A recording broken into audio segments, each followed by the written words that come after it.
You know the feeling. You finally sit down to work, full of ideas, energy buzzing in your chest. You crack your knuckles, open the laptop, pull out the notebook, and then nothing. The energy fades. The excitement leaks out like air from a balloon. Suddenly, the thing you were so ready to do feels boring, heavy, even annoying. Why does this happen? It's not just you. It's not because you're lazy or weak or unfocused. It's something much deeper and honestly, a lot more logical. Let's talk about it. At the start, motivation is cheap. Dreaming about the future feels good. Imagining success lights up the reward centers in your brain before you even do anything. It's like a free dopamine hit. Just thinking about becoming successful makes your brain feel like you're halfway there. It's a trick, a beautiful, cruel trick. The brain loves imagining the outcome, but it's allergic to the process. When you finally start, reality shows up. The dream transforms into effort. And effort, real, tangible effort, costs energy. Your brain doesn't want to waste energy.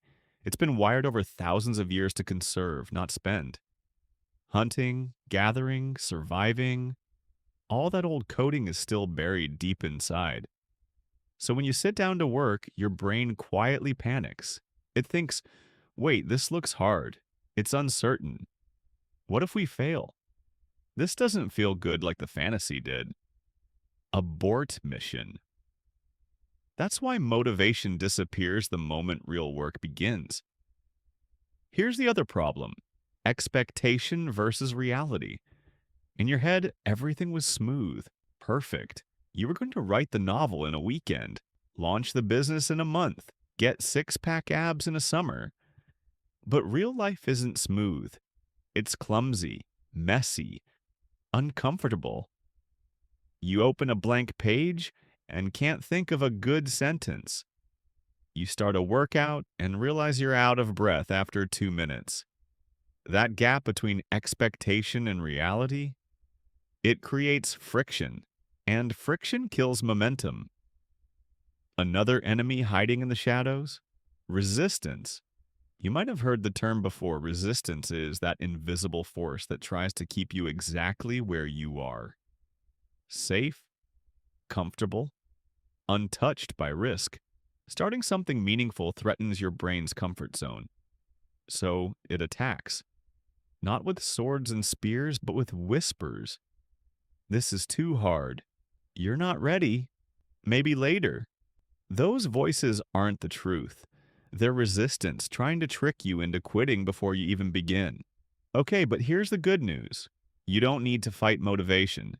You need to stop relying on it. Motivation is a spark. Beautiful, yes, but unreliable. You can't build a fire out of sparks. You build it out of wood, out of fuel, out of steady, boring consistency. What matters isn't whether you feel like it when you start. What matters is starting anyway. Because here's the secret: action creates emotion, not the other way around. You don't wait to feel confident before speaking up. You speak up and confidence follows. You don't wait to feel energized before working out. You start moving and energy appears. Movement feeds motivation, not the other way around. So next time you feel that drop, that ugh moment when work gets real, don't panic. Don't give up. Smile a little because now you know. This is just your brain adjusting. This is the passing through the fog part. This is what real growth feels like. Not shiny, not easy, but real. And real is what builds dreams. One uncomfortable step at a time.